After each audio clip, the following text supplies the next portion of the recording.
নমস্কাৰ বন্ধুসকল আজিৰ এই ভিডিঅ'টোত আমি অসমৰ কলা আৰু সংস্কৃতিৰ লগত জড়িত কিছু ইম্পৰ্টেণ্ট প্ৰশ্ন আলোচনা কৰিম এই প্ৰশ্নসমূহ আহিব লগা সকলো ধৰণৰ পৰীক্ষাৰ কাৰণে বহুতেই ইম্পৰ্টেণ্ট আমাৰ আজিৰ প্ৰথম প্ৰশ্নটো হ'ল ভাৰত ৰত্ন লাভ কৰা প্ৰথম অসমীয়া কোন A Bishnuram Medhi B Bhupen Hazarika C Anandaram Barua D Gopinath Bordoloi ইয়াৰ শুদ্ধ উত্তৰটো হ'ব ডি গোপীনাথ বৰদলৈ গোপীনাথ বৰদলৈয়ে 1999 চনত ভাৰত ৰত্ন বঁটা লাভ কৰিছিলে ইয়াৰ লগতে মনত ৰাখিব গোপীনাথ বৰদলৈ নৰ্থ ইষ্টৰ ভিতৰত প্ৰথম ব্যক্তি যিজনে নেকি ভাৰত ৰত্ন বঁটা লাভ কৰিছে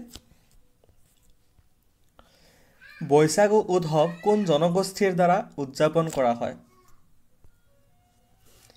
এ Bodo B Karbi C Rabha D Mising Bwisagu উৎসৱ বড়োসকলে উদযাপন কৰে মনত ৰাখিব হাতী মহোৎসৱ কোনটো ৰাষ্ট্ৰীয় উদ্যানত আয়োজন কৰা হয় এ ওৰাং ৰাষ্ট্ৰীয় উদ্যান বি কাজিৰঙা ৰাষ্ট্ৰীয় উদ্যান চি নামেৰি ৰাষ্ট্ৰীয় উদ্যান ডি ডিব্ৰু চৈখোৱা ৰাষ্ট্ৰীয় উদ্যান ইয়াৰ শুদ্ধ অপশ্যনটো হ'ব বি কাজিৰঙা ৰাষ্ট্ৰীয় উদ্যান Question number 4 হাইদাং কোন জনগোষ্ঠীৰ পৰম্পৰাগত লোকগীত শুদ্ধ উত্তৰ ডি সোণোৱাল কছাৰী তলৰ কোন জনগোষ্ঠীৰ মহিলাই ৰিফান কম্বুং খুদাবাং নামৰ পোছাক পিন্ধে শুদ্ধ উত্তৰ এ ৰাভাসকলে ৰাভাসকলৰ ইম্পৰ্টেণ্ট উৎসৱ হৈছে লাংগা পূজা আৰু বাইখৌ বড়ো মানুহে উদযাপন কৰে এ খেৰাই পূজা বি গৰ্জা পূজা চি কাট্ৰি পূজা ডি ওপৰৰ সকলোবোৰ ইয়াৰ শুদ্ধ উত্তৰটো হ'ব ডি ওপৰৰ সকলোবোৰ গুৱাহাটী আন্তঃৰাষ্ট্ৰীয় চলচ্চিত্ৰ মহোৎসৱৰ প্ৰথম কেতিয়া আয়োজন কৰা হয় শুদ্ধ উত্তৰ বি 2017 চনত বুকনি পাটানি কোন জনজাতিৰ এটা পৰম্পৰাগত সাজ-পোছাক শুদ্ধ উত্তৰ কোচ ৰাজবংশী আলি আই লিগাং উৎসৱৰ অন্ত পৰে তলৰ কোনটো প্ৰাৰ্থনা নৃত্যৰে ইয়াৰ শুদ্ধ অপশ্যন হ'ব চি পনু নুনাম মনত ৰাখিব পনু নুনাম ডেনিং পাটকাল উৎসৱ কোন ঠাইত পালন কৰা হয় ইয়াৰ শুদ্ধ উত্তৰটো হ'ব চি লেখাপানী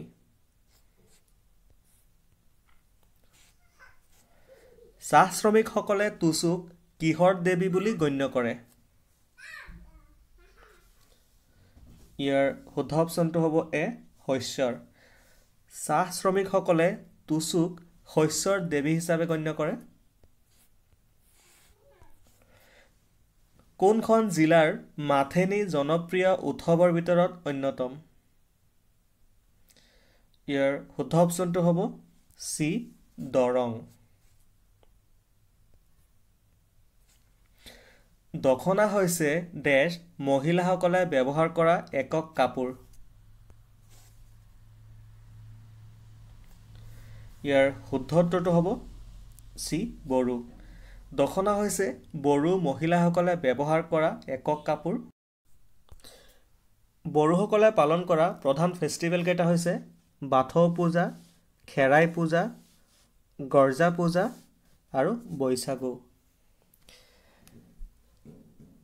বেদৰ কৰাণ হ'ল শুকান গাহৰিৰ মাংস না কৰাণ হৈছে শুকান মাছ বড়োসকলৰ ৰাইচ বিয়েৰক জাও বা মদ বুলি জনা যায় বড়ো মহিলাসকলে যি পোছাক পিন্ধে মেখেলাৰ নিচিনা ইয়াক দখনা বুলি জনা যায় আৰু পুৰুষসকলে ডিঙিত যিটো গামোচাৰ নিচিনা লয় ইয়াক অৰুণাই বুলি জনা যায় আৰু তলত যিটো পিন্ধে ইয়াক জমগ্ৰা বুলি জনা যায় মনত ৰাখিব নেক্সট কুৱেশ্যন জু কোনটো জনজাতিয়ে সেৱন কৰা এক ধৰণৰ পৰম্পৰাগত চাউলৰ বিয়েৰ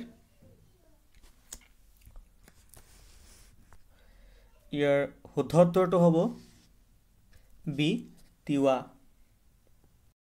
ইয়াৰ লগতে মনত ৰাখিব দেউৰীসকলৰ ৰাইজ বিয়েৰক চুজেন বুলি কোৱা হয়, মিচিংসকলৰ ৰাইজ বিয়েৰক আপং বুলি জনা যায়, বড়োসকলৰ ৰাইজ বিয়েৰক মদ বা জাও বুলি জনা যায়, ডিমাছাসকলৰ ৰাইজ বিয়েৰক জুডিমা বুলি জনা যায়। ইয়াৰ লগতে মনত ৰাখিব 2021 চনত জুডিমাই জিআই টেগ লাভ কৰিছিলে আৰু ডিমাছাসকলে জুডিমা ফেষ্টিভেলো পালন কৰে, মনত ৰাখিব। মেডাম মেফি প্ৰতি বছৰে কেতিয়া পালন কৰা হয়? ইয়াৰ শুদ্ধ উত্তৰটো হ'ব বি 31 জানুৱাৰী। প্ৰতি বছৰে 31 জানুৱাৰীত মেডাম মেফি পালন কৰা হয়। 200 বছৰ পুৰণি নাট বাৰেচহৰীয়া ভাওনা মহোৎসৱ ক'ত আয়োজন কৰা হয়?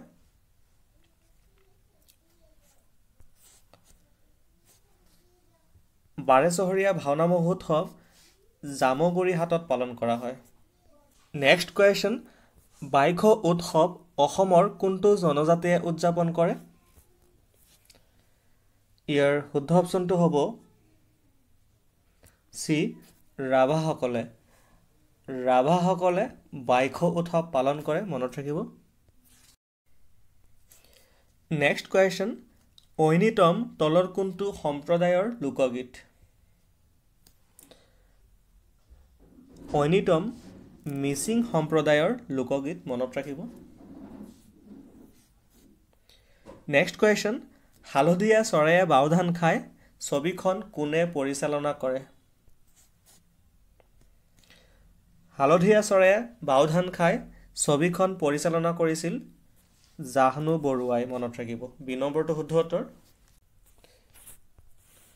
নেক্সট কুৱেশ্যন, কেতিয়া দ্বিতীয়খন অসমীয়া ছবি ইন্দ্ৰমালতী মুক্তি পাইছিল? ইন্দ্ৰমালতী মুক্তি পাইছিল 1939 চনত।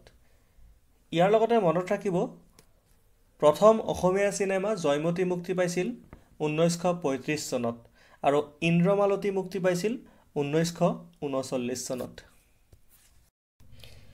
ডক্টৰ ভূপেন হাজৰিকাই পৰিচালনা কৰা প্ৰথমখন ছবি হ'ল? ডক্টৰ ভূপেন হাজৰিকাই পৰিচালনা কৰা প্ৰথমটো চিনেমা হৈছে এৰাবাটৰ সুৰ। ডি নম্বৰটো শুদ্ধ উত্তৰ। ই মুক্তি পাইছিল 1956 চনত। ফাট বিহু মূলত ক'ত উদযাপন কৰা হয়? ইয়াৰ শুদ্ধ অপশ্যনটো হ'ব বি ঢকুৱাখানাত।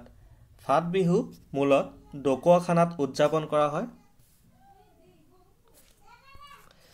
শ্ৰীমন্ত শংকৰদেৱৰ প্ৰথম নাটক কি আছিল? শ্ৰীমন্ত শংকৰদেৱৰ প্ৰথমখন নাটক আছিল চিহ্ন যাত্ৰা, মনত ৰাখিব। এ নম্বৰটো শুদ্ধ উত্তৰ। চকলং তলৰ কোনটো সম্প্ৰদায়ৰ দ্বাৰা পালন কৰা বিবাহ অনুষ্ঠান?